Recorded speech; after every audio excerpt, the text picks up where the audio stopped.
साथियों, आप सभी का इस प्लेटफॉर्म पर स्वागत है। यहाँ पर हम लोग आगामी एमपीपीसीएस की जो प्रारंभिक परीक्षा होने वाली है, उसके लिए एमपी स्पेशल से संबंधित जो पूर्व परीक्षाओं में प्रश्न पूछे गए हैं, उन प्रश्नों को यहाँ पर हम लोग घटना चक्र के जो सामान्य अध्ययन पूर्वावलोकन राज्य आधारित प्रश्न पत्रों पर है, उसको यहाँ पर हम लोग देखेंगे।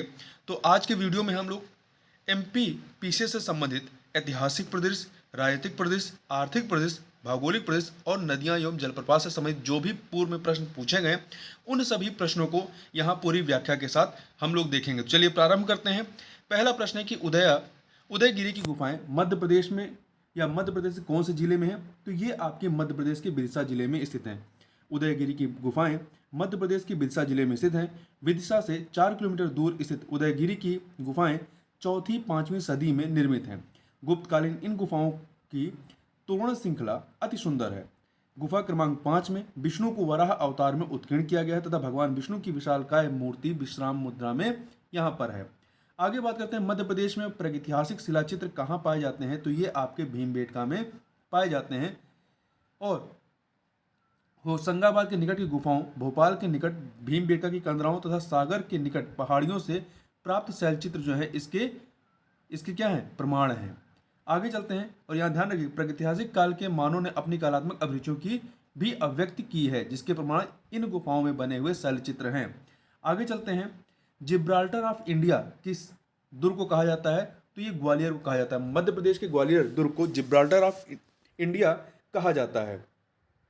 इसका निर्माण राजा सूरसेन द्वारा करवाया गया था।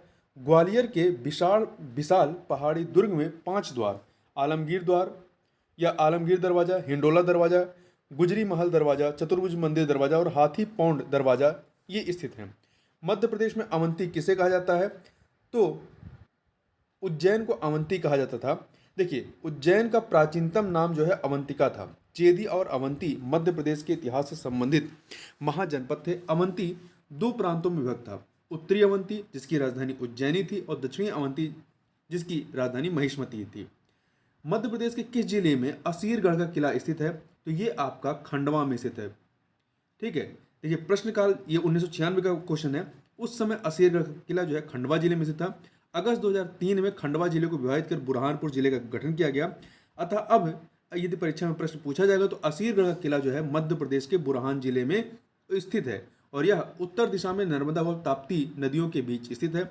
यहाँ से मौखरी वंश के 5वें शासक सर्ववर्मा का मुद्रा लेख मिला है। अगला है, कौन सा राजवंश मध्य प्रदेश से संबंधित है? तो जो कलचुरी राजवंश है ये मध्य प्रदेश से संबंधित है। अभिलेखों में इस वंश के राजाओं ने अपने को चंद्रवंशी माना था। कार्तवीर सहस्त्रार्जुन की संतान बताया है। राजा भोज के किस कवि ने जैन धर्म अपना लिया था? तो धनपाल ने जो है जैन धर्म अपना लिया था। देखिए, राजा भोज की सभा के पंडित कवि धनपाल प्रारंभ में जैन धर्म के विरोधी थे, किंतु बाद में जैन धर्म का अध्ययन करके जैन बन गए। धनपाल ने पाइयल लच्छी नामक प्राकृत शब्दकोश की रचना की। जैन धर्म स्वीकार करने के पश्चात उन्होंने 50 प्राकृत पद्यों में ऋषभ पंचाशिका लिखी थी। उन्होंने अपने गद्य काव्य का नाम नायिका के नाम पर तिलक मंजरी रखा था। आगे बढ़ते हैं, रेशम बुनकरों की श्रेणी की जानकारी निम्नलिखित में किस अभिलेख से मिलती है? तो यह आपका दशपुर शिलालेख से मिलती है। दशपुर शिलालेख कहाँ? मंदसौर में है। तो दशपुर शिलालेख कुमारगुप्त के शासनकाल का है। इस लेख में कुमारगुप्त के राज्यपाल बंधुवर्मा या बंधुवर्मन का उल्लेख मिलता है। इसमें सूर्य मंदिर के निर्माण का उल्लेख मिलता है। यहाँ से प्राप्त लेख में पट्टवाय श्रेणी, रेशमी सूत बिनने वालों की समिति तथा इंदौर लेख में तैलिक श्रेणी का उल्लेख मिलता है। आगे बढ़ते हैं, शुंगों के पूर्वज मूलतः किस स्थान से थे? तो ये मूलतः उज्जैन से थे, जो मध्य प्रदेश में अवस्थित है। शुंग वंश का अंतिम शासक देवभूत था, जिसकी हत्या उसके मंत्री या अमात्य वासुदेव ने की थी। आगे बात करते हैं, किस वंश ने ओरछा को बुंदेलखंड की राजधानी बनाया था? तो किस वंश ने ओरछा को बुंदेलखंड की राजधानी बनाया था? तो बुंदेला ने ओरछा को बुंदेलखंड की राजधानी बनाया था। ओरछा की स्थापना 16वीं सदी में बुंदेला राजपूत रुद्र प्रताप ने किया था और रुद्र प्रताप के साथ ही ओरछा के शासकों का युगारंभ होता है। भोपाल राज्य के मूल संस्थापक कौन थे? तो इसके मूल संस्थापक दोस्त मोहम्मद खां थे। कौन थे? दोस्त मोहम्मद खां थे। तो देखिए, अफगान सरदार दोस्त मोहम्मद खान ने 1720 से 26 ईस्वी के मध्य भोपाल गांव की किलाबंदी कर इसे एक शहर में रूपांतरित कर दिया। उसने 1722 ईस्वी में भोपाल में अपनी राजधानी बनाने का फैसला किया। भोपाल रियासत 18वीं शताब्दी के भारत में एक सहायक राज्य था। मंडला राजधानी थी किसकी? तो ये गोंड राज्य की राजधानी थी। मंडला गोंड राज्य की राजधानी थी। यह जबलपुर के पास स्थित है। यहाँ की शासिका महोबा की चंदेल राजकुमारी दुर्गावती थी। गोंडों का राज्य गढ़कटंगा कहा जाता था। इस राज्य की स्थापना अमन दास ने की थी।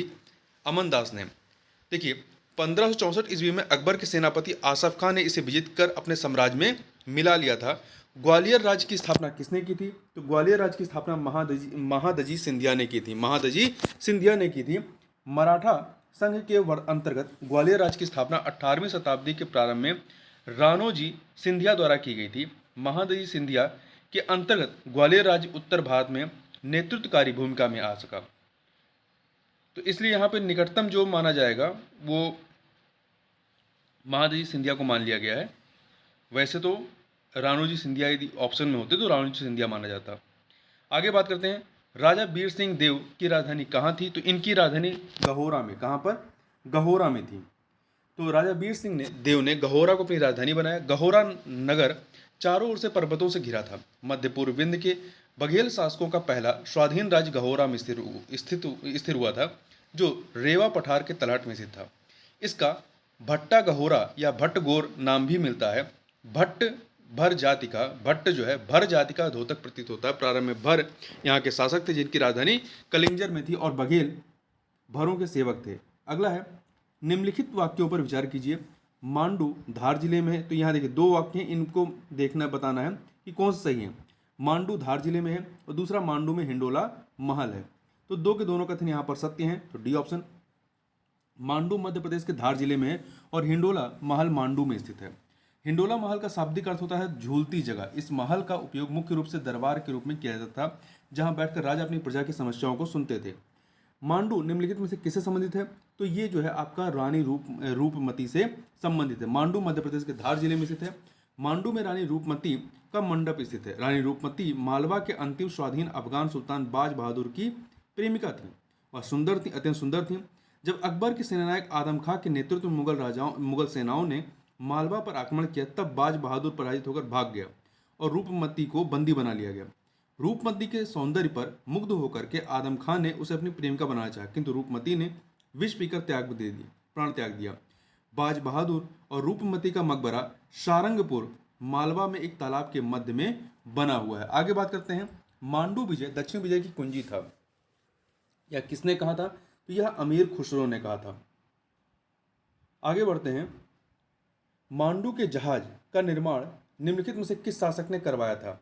सुल्तान महमूद, अहमद शाह प्रथम, या सुल्तान सिराजुद्दौला द्वितीय ने, या सिकंदर शाह ने? तो देखिए मांडू के जल महल का निर्माण, मांडू के जहाज महल का निर्माण सुल्तान गियासुद्दीन खिलजी ने किया था। तो ये चारों ऑप्शन में नहीं है, सुल्तान गियासुद्दीन खिलजी ने किया था। यह महल दो झीलों के बीच बना हुआ जो देखने में जहाज जैसा दिखता है। मध्य प्रदेश लोक सेवा आयोग द्वारा जारी अंतिम उत्तर कुंजी में इस प्रश्न को मूल्यांकन से बाहर कर दिया गया था। तो याद रखिएगा, इसका निर्माण सुल्तान गियासुद्दीन खिलजी ने किया था। आगे बढ़ते हैं, अगला प्रश्न है, बोधन दवा किसका सेनापति था? तो ये शाहगढ़ के राजा बखतवली का सेनापति था। बोधन दवा शाहगढ़ के राजा बखतवली का सेनापति था। 1857 के प्रथम स्वतंत्रता संग्राम के नायक रहे बखतवली शाह जुदेव का राज्य शाहगढ़ के से गढ़ा कोटा मालधौन तक विस्तृत था। अगला है, गुजरी महल किसने बनवाया था? गुजरी महल जो है मान सिंह ने बनवाया था। ग्वालियर में स्थित गुजरी महल भारत के प्रसिद्ध पुरातात्विक संग्रहालयों में से एक है। इसका निर्माण राजा मान सिंह ने अपनी पत्नी मृगनयनी के लिए करवाया था, जो एक गुजर राजकुमारी थी। अतः इस महल का नाम गुजरी महल पड़ा। वर्ष 1922 में पुरातात्विक विभाग द्वारा इसे एक संग्रहालय में बदल दिया गया। गुजरी महल संग्रहालय की मूर्तियों में प्रसिद्ध शालभंजिका यक्षी, त्रिमूर्ति नटराज, अर्धनारीश्वर और यमराज शामिल हैं। यहाँ 15वीं शताब्दी के महान संगीतकार तानसेन के जीवन से संबंधित प्रमाण भी हैं। अगला है, हिंडोला महल कहाँ पे है? तो हिंडोला महल आपका कहाँ पर है? मांडू में स्थित है। ठीक है, तो देखिए हिंडोला महल का निर्माण 1425 ईस्वी में होशांग शाह ने मांडू में करवाया था। यह महल स्थापत्य कला का सुंदर नमूना है। हिंडोला महल का शाब्दिक अर्थ होता है झूलती जगह। मध्य प्रदेश का ऐसा पर्यटन स्थल जो अपने मंदिरों के लिए विख्यात है, तो वो कौन सा है? तो देखिए, बाघ और उदयगिरी गुफा कला के लिए तथा मांडू अपने हिंडोला हिंडोला महल एवं जहाज महल के लिए प्रसिद्ध है। इनमें से कोई मंदिरों के लिए प्रसिद्ध पर्यटन स्थल नहीं है, जबकि खजुराहो अपने भव्य मंदिरों के लिए सर्वाधिक प्रसिद्ध है। यदि यहाँ पर खजुराहो दिया होता तो वो आपके मंदिरों के लिए प्रख्यात है, तो यहाँ पे डी ऑप्शन हो जाएगा, कोई नहीं। आगे बढ़ते हैं, अगला प्रश्न है, विदेशी पर्यटकों के लिए मध्य प्रदेश का कौन सा पर्यटन स्थल सर्वाधिक आकर्षण का केंद्र है? तो खजुराहो। कौन सा है? खजुराहो।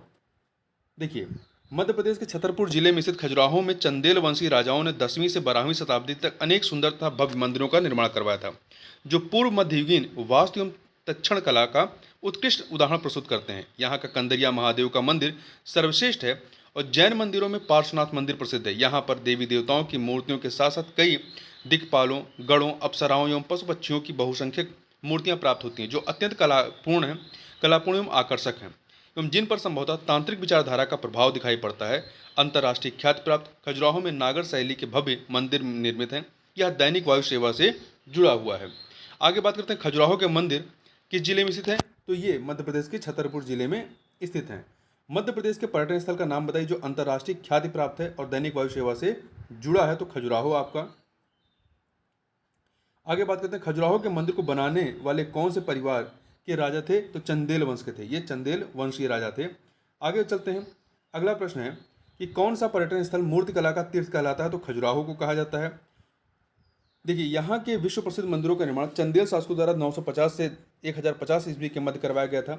ये मंदिर मध्ययुगीन भारत की शिल्प एवं वास्तुकला के सर्वोत्कृष्ट नमूने हैं। मंदिरों की दीवारों पर देवताओं एवं मानवों की आकृतियों का अंकन भव्य है। खजुराहो के मंदिरों को यूनेस्को द्वारा 1986 में विश्व विरासत स्थल घोषित किया गया।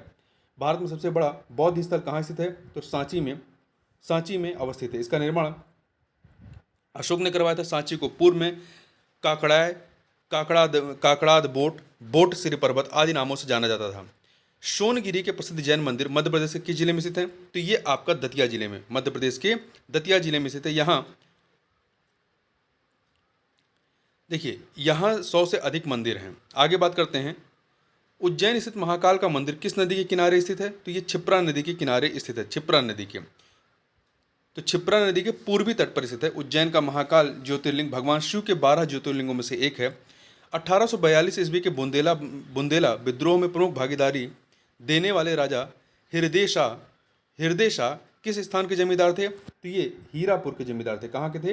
हीरापुर के जमींदार थे। देखिए, 1842 ईस्वी के बुंदेला विद्रोह में प्रमुख भागीदारी देने वाले राजा हृदय शाह हीरापुर के जमींदार थे।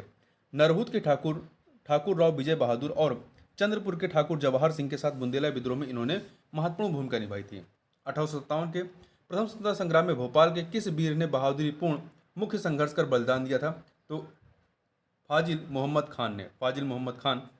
देखिए, अंबापानी के जागीरदार, वर्तमान मध्य प्रदेश के भोपाल राज्य पहले अंबापानी नाम था।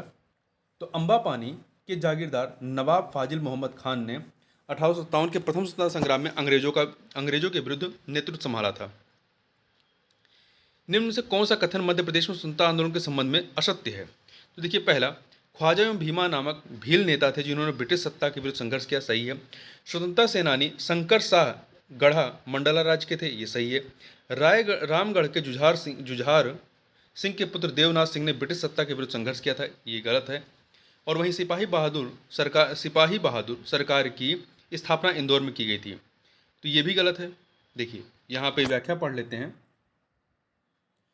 यहाँ पे सी और डी दोनों गलत माना गया है। ख्वाजा एवं भीमा नायक भील नेता थे। ख्वाजा ईस्ट इंडिया कंपनी की एक टुकड़ी में सिपाही थे। एक ब्रिटिश कप्तान द्वारा अपमानित किए जाने के बाद उन्होंने नौकरी छोड़ दी और भीमा के साथ हो गए। दोनों ने मिलकर निमाड़ में ब्रिटिश सत्ता के विरुद्ध संघर्ष किया। स्वतंत्रता सेनानी शंकर शाह गढ़ा मंडला राज्य के राजा थे। रायगढ़ के जुझार सिंह के पुत्र देवनाथ सिंह ने अंग्रेजों के विरुद्ध विद्रोह किया, पर वे सफल न हो सके। 1857 में ईस्वी में हवलदार महावीर कोट और वली शाह के नेतृत्व में सिपाहियों ने अंग्रेजों को भगाकर सीहोर में सिपाही बहादुर सरकार की स्थापना की। किस नरसंहार को मध्य प्रदेश का जलियांवाला बाग हत्याकांड कहा जाता है? तो जो चरण पादुका नरसंहार है, चरण पादुका नरसंहार 1931 का हुआ था, इसे मध्य प्रदेश का जलियांवाला बाग कांड कहा जाता है। आगे चलते हैं, अगला प्रश्न है आपका एक सेकेंड। चंद्रशेखर आजाद का जन्म मध्य प्रदेश के किस जिले में हुआ था? तो इनका जन्म जो है झाबुआ जिले में 23 जुलाई 1906 ईस्वी को मध्य प्रदेश के झाबुआ जिले, वर्तमान में इसका नाम अलीराजपुर जिला है, कि भाभरा नामक स्थान पर हुआ था। इनके पिता का नाम पंडित सीताराम तिवारी और माता का नाम जगरानी देवी था। आजाद का जन्म स्थान भाभरा वर्तमान में आजाद नगर के नाम से जाना जाता है। आगे बात करते हैं 1956 में मध्य प्रदेश का कौन सा क्षेत्र महाराष्ट्र में मिला दिया गया? 1956 में तो जो विदर्भ वाला इलाका है, विदर्भ, इसको महाराष्ट्र में मिला दिया गया। तो वर्ष 1956 में इसके मराठी भाषी क्षेत्रों को महाराष्ट्र में मिला दिया गया था। आगे बात करते हैं खजुराहो मंदिर से चोरी हुए उस प्रतिमा का क्या नाम था जिसे कनाडा के प्रधानमंत्री ने भारत के प्रधानमंत्री नरेंद्र मोदी को सौंपा? तो इसका नाम क्या था? Parrot lady. तो भारत के प्रधानमंत्री नरेंद्र मोदी ने 14 से 17 अप्रैल 2015 के मध्य कनाडा की यात्रा पर थे। इस यात्रा के दौरान कनाडा के तत्कालीन प्रधानमंत्री स्टीफन हार्पर ने भारतीय प्रधानमंत्री को खजुराहो मंदिर चोरी हुए प्रतिमा पैरट लेडी भेंट की। यह प्रतिमा 800 वर्ष पुरानी है। आगे चलते हैं। अगला प्रश्न है आपका, मध्य प्रदेश का पुनर्गठन कब होता है? तो इसका पुनर्गठन 1 नवंबर 1956 को हुआ था। 1 नवंबर 1956 को हुआ था। पुनः 1 नवंबर 2000 को मध्य प्रदेश से पृथक करके छत्तीसगढ़ को एक नया राज्य बनाया गया।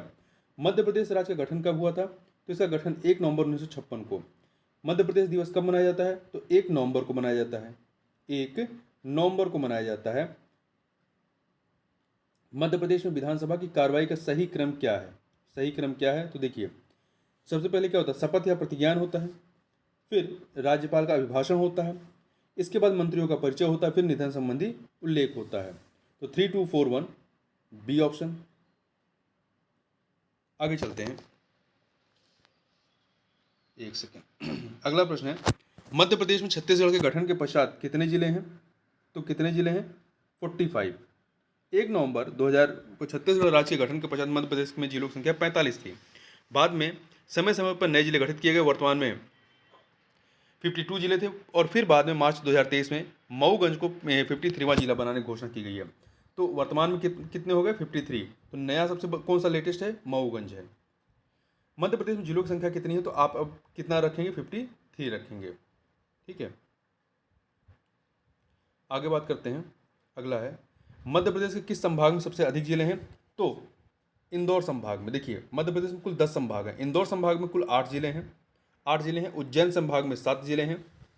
आगे बढ़ते हैं, किस राजस्व संभाग में केवल 2 जिले हैं? तो आपका चंबल राजस्व संभाग में केवल 2 जिले हैं। मध्य प्रदेश में कुल राजस्व संभाग कितने हैं? 10 हैं, जो इस प्रकार हैं। कौन कौन से? भोपाल, ग्वालियर, नर्मदापुरम, चंबल, इंदौर, जबलपुर, रीवा, सागर, शहडोल और उज्जैन। तो इसमें देखिए, आपका जो चंबल, यहाँ पे ना, चंबल में किस राजस्व संभाग में केवल 2 जिले हैं? तो यहाँ आप देखिए, चंबल में भी 3 हो गए हैं। चंबल में भी अब 2 नहीं रह गए, यहाँ 3 हो गए। ठीक है। तो इस प्रकार वर्तमान परिस्थितियों में प्रसंग चंबल संभाग में न्यूनतम 3 जिले शामिल हैं। ठीक है। तो पहले 2 थे, अब 3 हो गए हैं, क्योंकि नया जो जिला श्योपुर है उसका गठन 1998 में हुआ था। 1998 में मुरैना, श्योपुर, भिंड। आगे बात करते हैं, मध्य प्रदेश के नवनिर्मित जिलों में कौन सा नहीं है? तो नीमच, बड़वानी, हरदा, बुरहानपुर। तो देखिए, अब बुरहानपुर क्या है? जिला ही हो गया है। उस समय जब प्रश्न पूछा गया था तब तो नहीं था, परंतु बुरहानपुर को 15 अगस्त 2003 को जिला बनाया गया। ठीक, 2003 को। तो अब बुरहानपुर जिला है। ये क्वेश्चन चूंकि 1999 का था, तब नहीं था, परंतु वर्तमान में बुरहानपुर जिला है। वर्ष 2008 में मध्य प्रदेश में 2 नए जिले गठित किए गए थे। 2008 में कौन कौन से किए गए थे? सिंगरौली और अलीराजपुर। मध्य प्रदेश के राज्य पक्षी का नाम क्या है? तो इसके राज्य पक्षी का नाम आपका शाही बुलबुल, पैराडाइज फ्लाई कैचर है। मध्य प्रदेश का राज्य पक्षी दूधराज है, जिसे शाही बुलबुल या पैराडाइज फ्लाई कल्चर भी कहा जाता है। भारत में सामान्यतः यह 2 रंगों, दुधिया सफेद तथा हल्का नारंगी रंग में पाया जाता है। मध्य प्रदेश का राजकीय पशु बारहसिंगा तथा राजकीय वृक्ष क्या है? बरगद है। आगे बात करते हैं, मध्य प्रदेश का राज्य पक्षी क्या है? दूधराज, जिसकी बात अभी हम लोग ने ऊपर की। ठीक है। दूधराज या शाही बुलबुल या पैराडाइज फ्लाई कैचर। आगे चलते हैं। अगला प्रश्न है आपका, जनपद पंचायत का क्षेत्र। जनपद पंचायत का क्षेत्र क्या है? विकास खंड है। जनपद पंचायतों की त्रिस्तरीय प्रणाली के अंतर्गत आने वाली मध्यम इकाई है। इसकी संरचना के बारे में यह कहा गया है कि यह प्रणाली विकास खंडों के दायरे में संभव की जाएगी। प्रत्येक 5000 मतदाता की जनसंख्या पर एक निर्वाचन क्षेत्र होगा। मध्य प्रदेश में राज्य निर्वाचन आयोग के गठन के पश्चात कितनी बार पंचायत के आम निर्वाचन हो चुके हैं। तो कुल कितनी बार हो चुके हैं? 5 बार। देखिए मध्य प्रदेश, एक सेकेंड, ये 2019 के हिसाब से है। मध्य प्रदेश शासन सामान्य प्रशासन विभाग की अधिसूचना 1 फरवरी 1994 द्वारा राज्य निर्वाचन आयोग का गठन किया गया 1994 में। मध्य प्रदेश में प्रश्नकाल तक राज्य निर्वाचन आयोग के गठन के पश्चात 5 बार चुनाव हो चुके थे। 94 में, फिर 2000 में, फिर 2005 में, फिर 2010, फिर 2015 पंचायत के आम निर्वाचन हो चुके थे। मध्य प्रदेश में वर्ष 2022 में छठी बार पंचायत चुनाव 3 चरणों में संपन्न हुआ था। इस प्रकार से अब जब ये प्रश्न आएगा तो कितने हो जाएंगे? ये आपके 6 हो जाएंगे, मतलब डी ऑप्शन हो जाएगा। आगे चलते हैं। अगला है मध्य प्रदेश राज्य निर्वाचन आयोग। मध्य प्रदेश राज्य निर्वाचन आयोग में निम्न से कौन आयुक्त नहीं रहा है? देखिए इसमें श्री गोपाल शरण शुक्ल, श्री आर परशुराम, डॉक्टर अजीत रायजादा ये लोग रहे हैं, परंतु श्री अवनी वैश्य नहीं रहे हैं। ठीक है, अवनी वैश्य नहीं रहे हैं।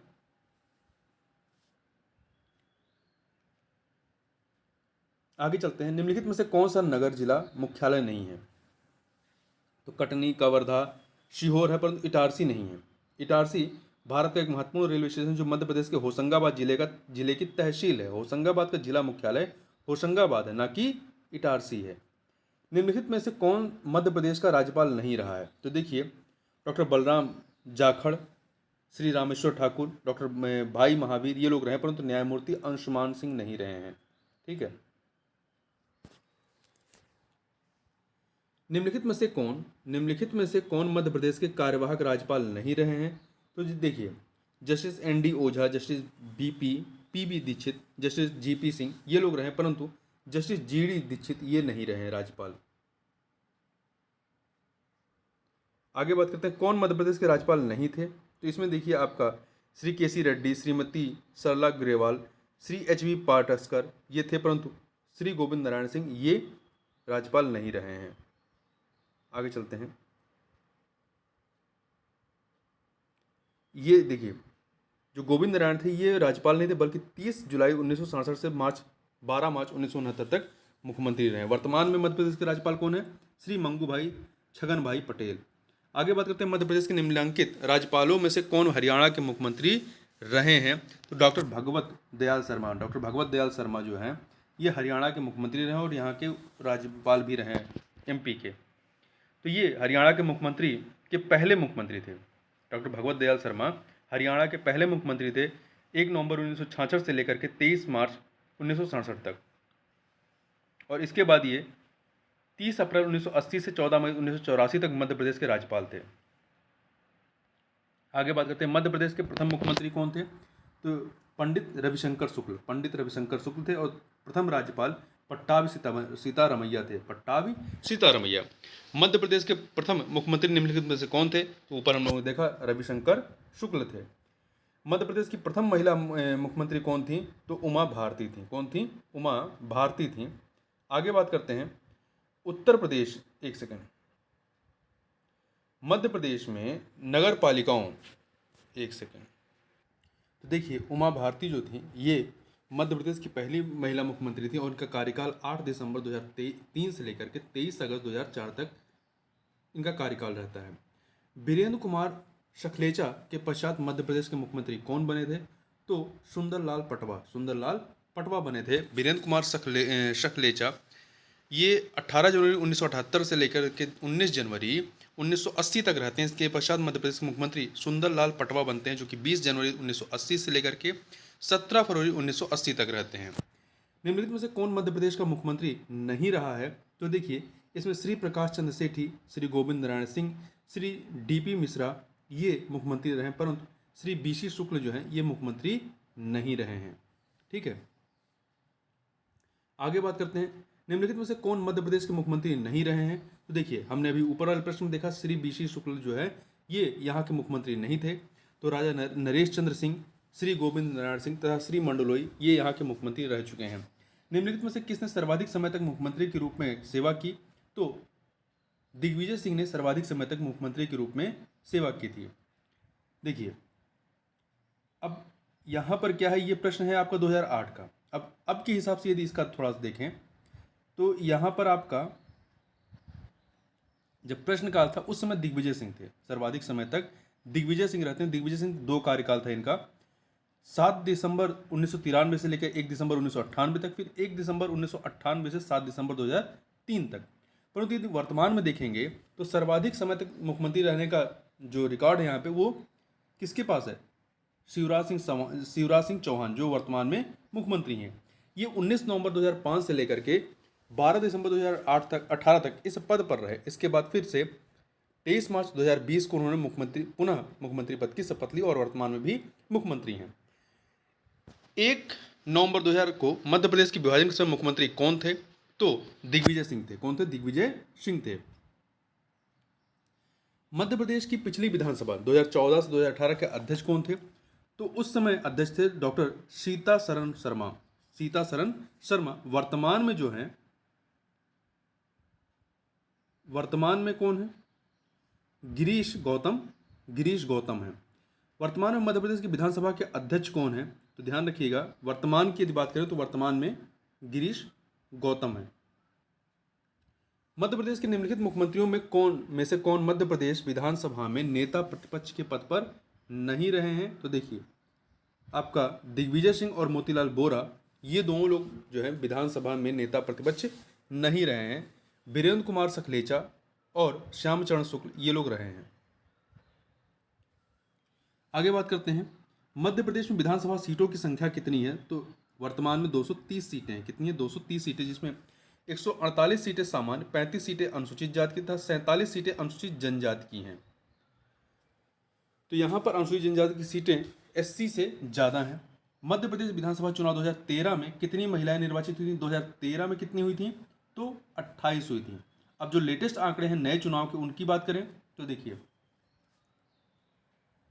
इस चुनाव में जो लेटेस्ट चुनाव हुआ उसमें निर्वाचित कुल महिलाओं की संख्या कितनी थी? 30 थी। दिसंबर 2018 में हुए विधानसभा चुनाव में एवं नवंबर 2020 में हुए उपचुनाव के परिणाम स्वरूप कुल 20 महिलाएं विधायक चुनी गई। कुल कितनी चुनी गई? 20 महिलाएं। ठीक है,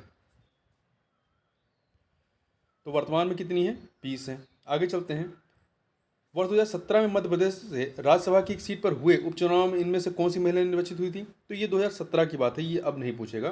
ठीक है, मध्य प्रदेश में मंत्रिपरिषद किसके प्रति उत्तरदायी होती है? तो ये विधानसभा के प्रति उत्तरदायी होती है।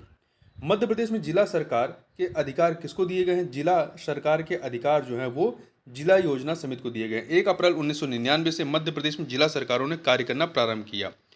1 अप्रैल 1999 से। इसके तहत सत्ता का विकेंद्रीकरण करते हुए जिला योजना समितियों के माध्यम से पंचायती राज एवं नगरीय निकायों को और अधिक अधिकार संपन्न बनाया गया। जिले के प्रभारी मंत्री, कलेक्टर एवं जिला पंचायत अध्यक्ष जिला योजना समिति के पदेन सदस्य होते हैं।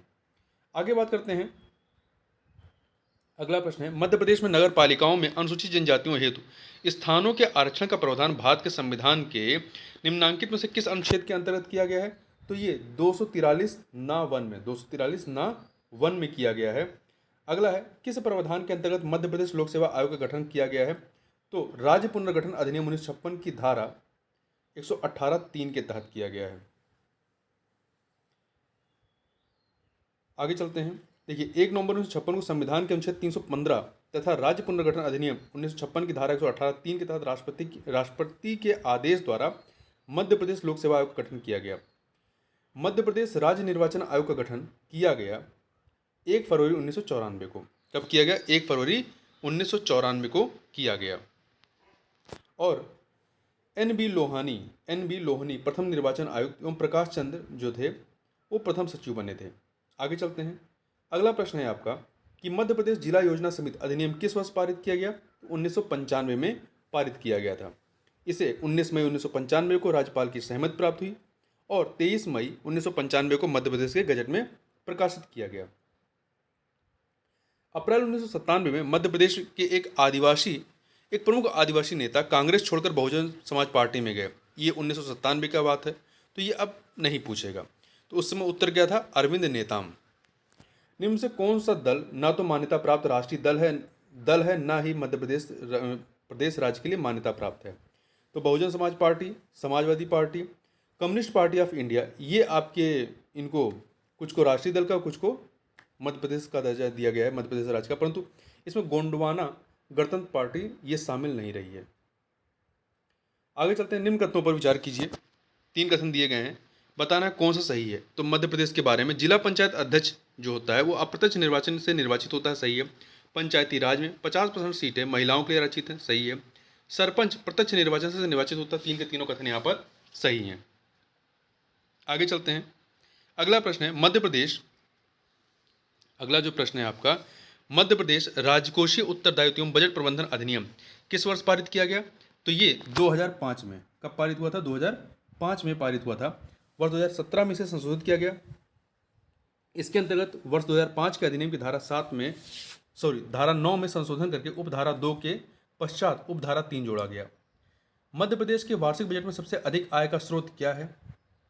तो ये 1994 का प्रश्न था। अब देखिए, बजट 2023-24 में राज्य सरकार के आय का सबसे बड़ा स्रोत जो है वस्तुओं और सेवाओं पर कर है। क्या है? वस्तुओं एवं सेवाओं पर कर है, जिसमें राज्य जीएसटी, बिक्री कर, प्रवेश कर, विलासिता कर आदि शामिल हैं। ध्यान रखिएगा, क्या है? अब वस्तुओं और सेवाओं पर कर। आगे चलते हैं, अगला प्रश्न है मध्य प्रदेश की कितनी जनसंख्या गरीबी रेखा से नीचे है? तो देखिए, ये 2010 का है। योजना आयोग द्वारा मार्च 2012 में जारी गरीबी के नवीनतम आकलनों के अनुसार वर्ष 2009-10 में मध्य प्रदेश में गरीबों की संख्या 261.8 लाख थी, जो राज्य की कुल जनसंख्या का 36.7% थी, जो निकटतम ए ऑप्शन के करीब है। मध्य प्रदेश के 2017-18 के बजट में एएमआरयूटी योजना के लिए कितना प्रावधान किया गया है? तो 700 करोड़ रुपए का। कितने का? 700 करोड़ रुपए का किया गया था 2018 में, ठीक है, मतलब अमृत योजना के लिए। वहीं 2023-24 में यदि बात करें, वर्तमान की यदि बात करें, तो आपको क्या याद रखना है? अमृत योजना के लिए 371 करोड़ रुपए का प्रावधान किया गया है। मध्य प्रदेश में पंचवर्षीय योजना का विधिवत एवं वास्तविक शुभारंभ माना जाता है। कब से माना जाता है? तो 11 नवंबर 1956 से। मध्य प्रदेश का गठन 1 नवंबर 1956 को हुआ। तब तक 2 पंचवर्षीय योजनाएं, प्रथम और द्वितीय, प्रारंभ हो चुकी थी। मध्य प्रदेश में पंचवर्षीय योजना का विधिवत एवं वास्तविक शुभारंभ 11 नवंबर 1956 से माना जाता है। वर्ष 2011-12 से लेकर 2015-16 तक मध्य प्रदेश की सकल राज्य घरेलू उत्पाद जीएसडीपी में वृद्धि दर रही है। तो ये आपका पुराना है, और बाद में इसको जो है आयोग ने अपने मूल्यांकन से बाहर भी कर दिया था। मध्य प्रदेश की सीमा कितने प्रदेशों से जुड़ी हुई है? तो मध्य प्रदेश की सीमा जो है आपका, एक सेकेंड, मध्य प्रदेश की सीमा, तो ये कुल आपके कितने राज्यों से? 7 राज्यों से लगी हुई है, ठीक है, 7 राज्यों से इसकी सीमा लगती है। मध्य प्रदेश की सीमा कितने राज्यों से है? तो 7 राज्यों से। नहीं, ये इसका उत्तर गलत बताया गया है। ये 7 नहीं है, बी ऑप्शन नहीं, इसका डी ऑप्शन है, ठीक है, इसका बी नहीं है, डी ऑप्शन है। 5 राज्यों से। अब 5 राज्य कौन से हैं? उत्तर में उत्तर प्रदेश, दक्षिण में महाराष्ट्र, उत्तर पूर्व में छत्तीसगढ़, उत्तर पश्चिम में राजस्थान एवं पश्चिम में गुजरात। तो आप 5 नाम याद रखिएगा, उत्तर प्रदेश, महाराष्ट्र, छत्तीसगढ़, राजस्थान और गुजरात। विभाजन से पूर्व मध्य प्रदेश की सीमाएं जो हैं वो 7 राज्यों से मिलती थी। तो चूंकि ये 1996 का प्रश्न है, तो 1996 के हिसाब से इसका उत्तर जो बी ही होगा, परंतु वर्तमान के हिसाब से देखेंगे तो इसका उत्तर डी हो जाएगा। इसका उत्तर क्या हो जाएगा? डी हो जाएगा, क्योंकि ये विभाजन के पहले की बात है, ठीक है। तो वर्तमान में अभी जो माना जाएगा वो 5 माना जाएगा। मध्य प्रदेश का कौन सा जिला गुजरात और राजस्थान राज्यों की सीमाओं को छूता है? मध्य प्रदेश का कौन सा जिला गुजरात और राजस्थान राज्यों की सीमा को छूता है? तो आपका झाबुआ जिला जो है, झाबुआ, ये गुजरात और राजस्थान की सीमाओं को छूता है। रतलाम तथा मंदसौर जो है राजस्थान को, तथा अलीराजपुर गुजरात राज्य की सीमाओं को छूता है। निम्नलिखित में से मध्य प्रदेश के किस जिले की सीमा उत्तर प्रदेश को स्पर्श नहीं करती है? तो किस जिले की सीमा? देखिए, भिंड, सतना, शिवपुरी की सीमाएं जो है उत्तर प्रदेश से लगती हैं, पर श्योपुर की सीमा जो है ये उत्तर प्रदेश से नहीं लगती है। अगला प्रश्न है कि मध्य प्रदेश का क्षेत्रफल कितना है? देखिए, 1996 की बात है, जब विभाजन नहीं हुआ था। तो उस समय कितना था ये? उस समय ये आपका 4.43 लाख वर्ग किलोमीटर था। परंतु विभाजित मध्य प्रदेश का क्षेत्रफल कितना है? 3,08,000 वर्ग किलोमीटर। तो वर्तमान में मध्य प्रदेश का क्षेत्रफल कितना है? 3,08,000 वर्ग किलोमीटर। आपको ये याद रखना है। जो कि देश के कुल क्षेत्रफल का 9.38% है और यह क्षेत्रफल की दृष्टि से देश का दूसरा सबसे बड़ा राज्य है। सीधी एवं झाबुआ में सूर्योदय के समय पर विचार कीजिए। सीधी एवं झाबुआ में तो देखिए, सीधी में सूर्योदय आधा घंटा पहले होगा, झाबुआ से आधा घंटा पहले सीधी में आपका सूर्योदय हो जाएगा। आगे बढ़ते हैं। मध्य प्रदेश के किस जिले से कर्क रेखा नहीं गुजरती? किस जिले से कर्क रेखा नहीं गुजरती है? तो ये विदिशा, भोपाल, उज्जैन से गुजरती है। विदिशा, भोपाल, उज्जैन से गुजरती है, इंदौर से नहीं गुजरती। देखिए, कर्क रेखा मध्य प्रदेश के 14 जिलों से होकर गुजरती है। कौन कौन से जिले हैं? रतलाम, उज्जैन, आगरा, मालवा। पूर्व में से शाजापुर कहा जाता था, अब आगर मालवा कहते हैं, आगर मालवा।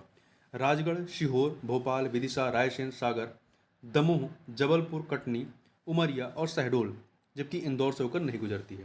कर्क रेखा भारत के 8 राज्यों से गुजरती है। गुजरात, राजस्थान, मध्य प्रदेश, छत्तीसगढ़, झारखंड, पश्चिम बंगाल, त्रिपुरा और मिजोरम। मध्य प्रदेश के 3 प्रमुख शहर कौन से जो कर्क रेखा के सबसे अधिक समीप हैं या नज़दीक हैं? तो उज्जैन, रतलाम, रायसेन।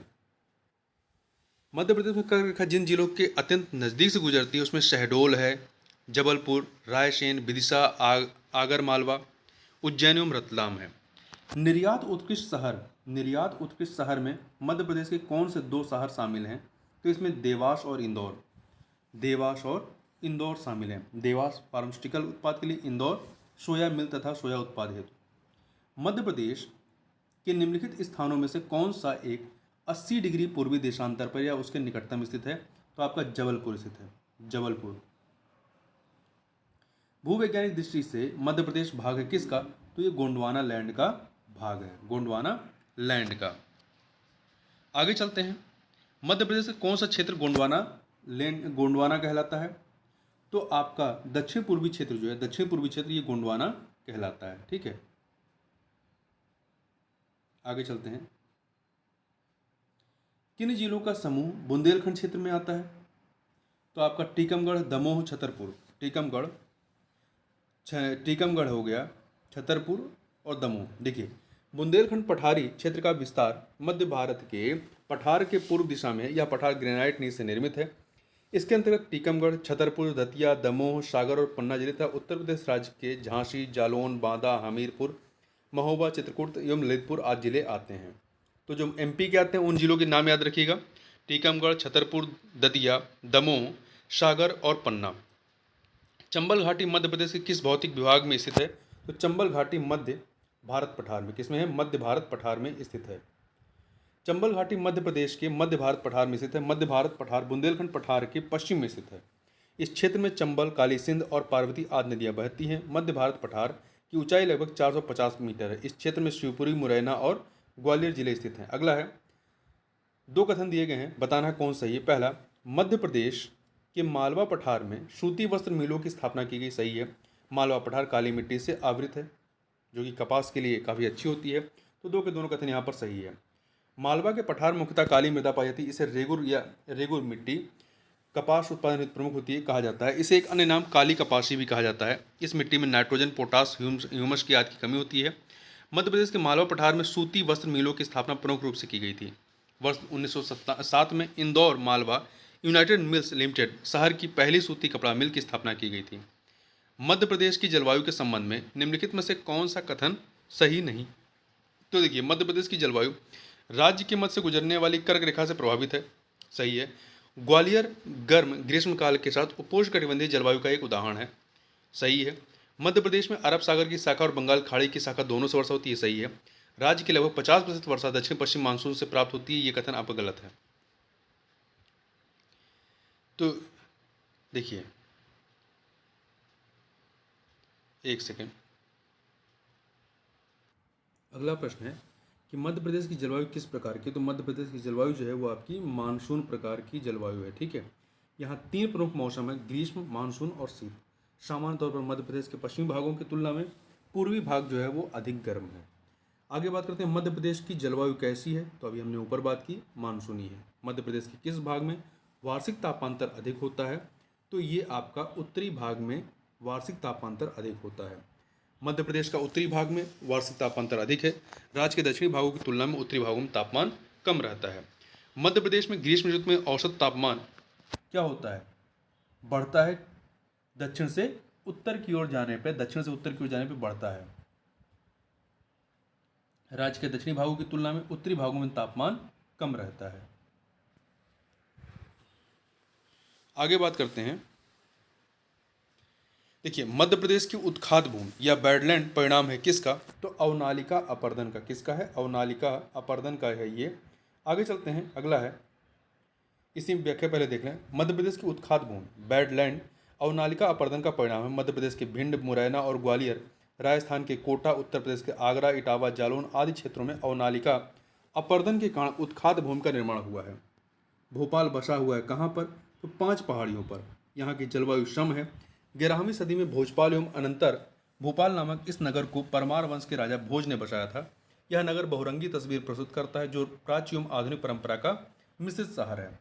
किस जिले में सतपुड़ा पर्वत श्रृंखला नहीं है? तो आपका देखिए खंडवा, छिंदवाड़ा, बैतूल में है, परंतु बिलासपुर में नहीं है। इस पर्वत श्रृंखला के अंतर्गत मध्य प्रदेश के मंडला, डिडोरी, बालाघाट, सिवनी, छिंदवाड़ा, बैतूल, हरदा, खंडवा, खरगोन एवं बड़वानी जिले अवस्थित हैं। आगे बात करते हैं। सतपुड़ा क्षेत्र में स्थित श्रेणियों में से पश्चिम से पूर्व की ओर उनकी स्थिति को दर्शाने वाला निम्नलिखित में से कौन सा क्रम सही है? तो ये बड़वानी की पहाड़ियाँ, महादेव श्रेणी, मैकाल श्रेणी, ये आपका क्रम सही है। अगला है, मध्य प्रदेश की सर्वाधिक ऊंची चोटी कौन सी है? तो ये है धूपगढ़। कौन सी है? धूपगढ़ चोटी है। सतपुड़ा पर्वत श्रृंखला एवं मध्य प्रदेश की सर्वोच्च चोटी धूपगढ़ है, जो नर्मदापुरम जिले के सोहागपुर तहसील में स्थित, जिसकी ऊंचाई 1350 मीटर है। मध्य प्रदेश का सर्वोच्च शिखर धूपगढ़ कहाँ स्थित है? तो ये आपका महादेव श्रेणी में है। महादेव श्रेणी में है और यह सनसेट पॉइंट के लिए प्रसिद्ध है। मध्य प्रदेश की सबसे ऊंची चोटी धूपगढ़ स्थित है किस जिले में? तो ये महादेव पहाड़ियों में। ठीक है। मध्य प्रदेश का एकमात्र हिल स्टेशन पंचमढ़ी कहाँ स्थित है? तो ये आपका महादेव पहाड़ियों में स्थित है। पंचमढ़ी सतपुड़ा श्रेणी की महादेव पहाड़ी पर स्थित है। इसकी ऊंचाई लगभग 3500 फीट है। यह मध्य प्रदेश के नर्मदापुरम जिले में स्थित है। इसे सतपुड़ा की रानी भी कहा जाता है। मध्य प्रदेश का कौन सा शहर सिंधु गंगा के मैदानों में है? तो सिंधु गंगा के मैदानों में आपका ग्वालियर है। ग्वालियर स्थित है। यह मुख्यतः पठारी है। यहाँ की मिट्टी अत्यधिक लौहयुक्त होने के कारण रक्त वर्ण की हो गई है। इस प्रदेश की समुद्र तल से ऊंचाई 150 मीटर है। मध्य प्रदेश में वर्तमान में सिंचाई क्षमता लगभग कितने लाख हेक्टेयर में? तो ये 2014 का प्रश्न, उस हिसाब से ये 68.2 लाख हेक्टेयर में है। और वहीं वर्तमान में देखें कितना है। देखिए, नवंबर 2022 तक 2.56 लाख हेक्टेयर सिंचाई का उपयोग किया जा चुका है। तो यहाँ पर आप देखेंगे, एक सेकेंड, देखिए प्रश्नकाल में कितना रहा? 68.18 लाख हेक्टेयर था। मध्य प्रदेश में कुल बोए गए क्षेत्र का सबसे अधिक प्रतिशत सिंचित क्षेत्र किस जिले में है? तो ये दतिया जिले में है। प्रश्नकाल में ये दतिया था 1998 में। ठीक है। वर्तमान में मध्य प्रदेश में कुल बोए गए क्षेत्र का सर्वाधिक सिंचित क्षेत्र आपका होशंगाबाद, जिसका नाम वर्तमान में नर्मदापुरम है, यहाँ पर है। इनमें से कौन सा कथन सही नहीं है? तो देखिए, ओंकारेश्वर नर्मदा पर स्थित है, सही है। ओंकारेश्वर रेल स्टेशन सही है। ओंकारेश्वर 12 ज्योतिर्लिंगों में से एक है, ये भी सही है। ओंकारेश्वर का तीर्थ स्थल नर्मदा और ताप्ती नदियों के संगम पर स्थित है, ये कथन आपका गलत है, क्योंकि नर्मदा और ताप्ती का संगम कहीं नहीं होता, बल्कि ये दोनों नदियाँ समानांतर बहती हुई जो है बाग की खाड़ी में गिरती हैं। मध्य प्रदेश में कुल वनों के कितने प्रतिशत भाग पर सागौन के वृक्ष पाए जाते हैं? तो लगभग 30% पर पाए जाते हैं। जो भारत वन स्थित रिपोर्ट 2021 है, इसके अनुसार मध्य प्रदेश के कुल वनों के 29.79% भाग पर सागौन के वृक्ष पाए जाते हैं, जिसमें अल्प आर्द्र सागौन वन 2.26%, अत्यंत शुष्क सागौन वन 0.86% है, शुष्क सागौन वन 26.68% है। और मध्य प्रदेश लोक सेवा आयोग ने इसका जो उत्तर माना था वो बी वाला माना था, 20%। ठीक है। तो संशोधित में माना है, तो आप जब फिर से अगर पूछेगा तो आप भी 20% के लगभग मानिएगा। आगे चलते हैं। मध्य प्रदेश में सागौन के वन कुल वन क्षेत्रफल के लगभग कितने प्रतिशत भाग पाए जाते हैं? तो इसमें जो चारों में से ऑप्शन होगा आपका 27.8% है। जबकि जो वन स्थिति रिपोर्ट 2021 है इसके अनुसार कितना हो गया है? 29.79। तो 29.79 आप याद रखिएगा, आएगा तो ये इसे के नियर अबाउट आप मार्क करिएगा। आगे चलते हैं। अगला प्रश्न है आपका, एक सेकेंड। बेतवा नदी के किनारे स्थित शहर कौन सा है? तो ओरछा शहर जो है वो बेतवा नदी के किनारे स्थित है। मध्यकाल से ही स्थित यह शहर अपने वास्तविक वैभव स्थल तथा मंदिरों के लिए याद किया जाता है। बुंदेला राजपूत सरदार रुद्र प्रताप ने इस शहर का निर्माण 16वीं शताब्दी में कराया था। ओरछा शब्द का अर्थ होता है छिपाना या छिपना। विदिशा किस नदी के तट पर स्थित है? तो ये बेतवा नदी के तट पर स्थित है। यह सांची से 10 किलोमीटर की दूरी पर स्थित है। प्राचीन ऐतिहासिक शहर बेशनगर विदिशा से मात्र 3 किलोमीटर दूर है।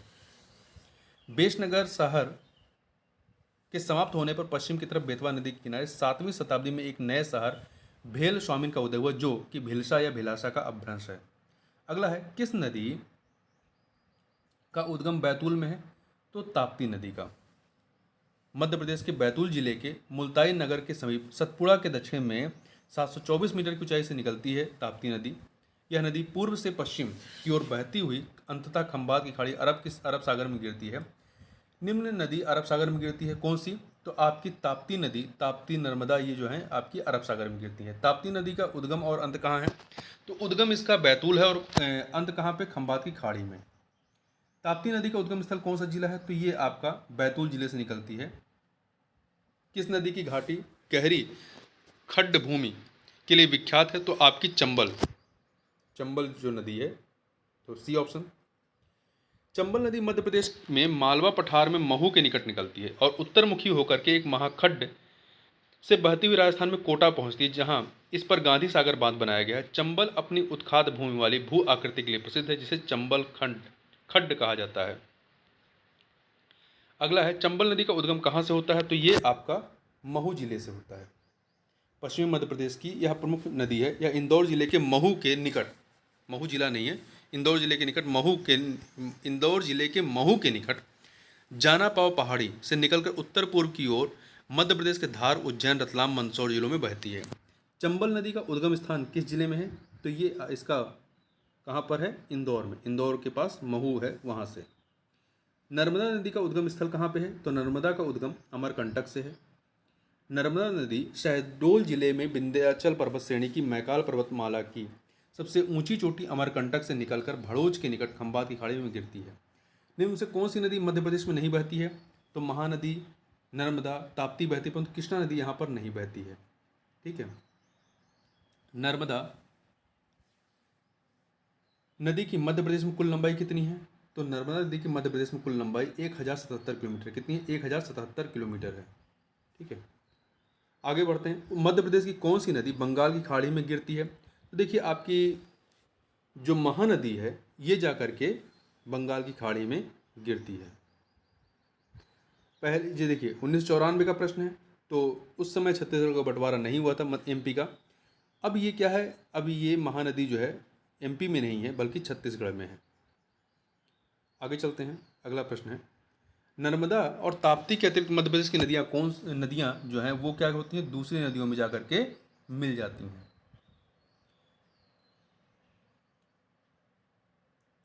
जबकि नर्मदा और ताप्ती जाकर खंबात की खाड़ी में गिरती हैं। मध्य प्रदेश की निम्नलिखित में से कौन सी घाटी भ्रंश घाटी नहीं है? तो देखिए, नर्मदा, ताप्ती, चंबल ये भ्रंश घाटियाँ हैं, परंतु सोन जो है ये भ्रंश घाटी नहीं है। मध्य प्रदेश के किस स्थान से 2 किलोमीटर के अंदर दो प्रमुख नदियों का उद्गम है? तो कहाँ से? अमरकंटक से। अमरकंटक में देखिए एक सेकेंड, हाँ अमरकंटक है। आगे चलते हैं। देखिए, सोन नदी को सोन नदी भी कहा जाता है। यह नदी विंध्याचल पर्वत की अमरकंटक की पहाड़ियों से नर्मदा नदी के उद्गम स्थल के समीप से निकलती है। तो दो नदियाँ अगल बगल से निकलनी, सोन नदी और नर्मदा। बाणसागर बांध का निर्माण किस नदी पर हुआ है? तो ये सोन नदी पर। बाणसागर बांध एक बहुउद्देशीय नदी घाटी परियोजना है जो सोन नदी पर मध्य प्रदेश के गंगा बेसिन में स्थित है। इसे 435 मेगावाट जल विद्युत का उत्पादन किया जाता है इससे। निम्नलिखित में से कौन सा बांध नर्मदा नदी से संबंधित नहीं है? नर्मदा से। तो देखिए गांधी सागर जो है ये नर्मदा से संबंधित नहीं है। गांधी सागर का निर्माण चंबल नदी पर किया गया है, जबकि महेश्वर इंद्र सागर बरगी का निर्माण जो है ये नर्मदा नदी पर है। चंबल नदी पर 3 बड़े बांध हैं। गांधी सागर बांध मध्य प्रदेश में पड़ता है, जवाहर सागर और महाराणा प्रताप सागर राजस्थान में पड़ता है। किस नदी पर विद्युत उत्पादन के लिए 3 बांध बने हैं तथा उसके पानी को बैराज द्वारा राजस्थान और मध्य प्रदेश में सिंचाई के लिए उपयोग में लाया जाता है? तो किस पे है? चंबल नदी पर। ठीक है, 3 कौन से बांध हैं? तो इनकी बात हमने कर ली। गांधी सागर बांध मध्य प्रदेश में, जवाहर सागर बांध और महाराणा प्रताप सागर बांध राजस्थान में है। तवा किस नदी की सहायक है? तो तवा जो है नर्मदा नदी की सहायक नदी है। तवा नदी नर्मदा नदी की सहायक नदी है। बैतूल मध्य प्रदेश में सतपुड़ा श्रेणी से निकलती है और नर्मदापुरम जिले में बांद्रा भान के पास नर्मदा नदी से मिलती है। इसकी लंबाई लगभग 172 किलोमीटर है और यह नर्मदा की सबसे लंबी सहायक नदी है। निम्न में से कौन सा जलप्रपात नर्मदा नदी पर नहीं है? तो देखिए नर्मदा पे आपका कपिल धारा है, दुग्ध धारा है, भेड़ा घाट है, परंतु भालकुंड नहीं है। ठीक है, भालकुंड नहीं है। भालकुंड जो है जलप्रपात ये मध्य प्रदेश के सागर जिला में राहतगढ़ के निकट बीना नदी पर अवस्थित है। इसे राहतगढ़ जलप्रपात के नाम से भी जाना जाता है भालकुंड को। भेड़ा घाट पर कौन सा जलप्रपात स्थित है? तो यहाँ पर आपका धुआंधार जलप्रपात स्थित है। यह जबलपुर जिले में स्थित है। यह प्रपात 10 मीटर की ऊंचाई से गिरता है और यह प्रपात नर्मदा नदी पर स्थित है। आगे बात करते हैं मध्य प्रदेश का सबसे ऊंचा जलप्रपात कौन सा है? तो ये आपका कौन सा है? चचाई जलप्रपात सबसे ऊंचा है। ठीक है, मध्य प्रदेश का सबसे ऊंचा जलप्रपात बहुती जलप्रपात है। बहुती जिसकी ऊंचाई 198 मीटर है। यह रीवा जनपद में स्थित है। चचाई जलप्रपात मध्य प्रदेश का दूसरा सबसे ऊंचा जलप्रपात है। तो चूंकि देखिए विकल्प में आपका बहुती जलप्रपात नहीं है, इसलिए दूसरे स्थान वाला चचाई जलप्रपात को पहला माना गया है। परंतु यदि बहुती जलप्रपात विकल्प में रहेगा तो आप बहुती जलप्रपात को पहला मानेंगे। दूसरे पे चचाई जलप्रपात है। यह भी रीवा जनपद में स्थित है। ठीक है, तो बहुती जलप्रपात और आपका चचाई जलप्रपात दोनों ही रीवा में है। आगे चलते हैं। चचाई जलप्रपात किस जिले में है? तो रीवा जिले में, अभी हमने ऊपर बात की। मध्य प्रदेश के किस जिले में चित्रकूट जलप्रपात है? तो ये आपका बस्तर जिले में है। बस्तर जिले में देखिए ये 1990 का प्रश्न है। उस समय छत्तीसगढ़ एमपी में ही था। वर्तमान में जो है चित्रकूट जलप्रपात इंद्रावती नदी पर अवस्थित है और बस्तर जिला छत्तीसगढ़ राज्य में स्थित है। ठीक है, तो अब ये एमपी में नहीं है। तो इस प्रकार से हमने एमपी से संबंधित कुछ महत्वपूर्ण चीज़ों को देखा। इससे आगे की चीज़ों को हम लोग नेक्स्ट वीडियो में कवर करेंगे। तो इस वीडियो में बस इतना ही। मिलते हैं नेक्स्ट वीडियो में, तब तक के लिए बहुत बहुत धन्यवाद।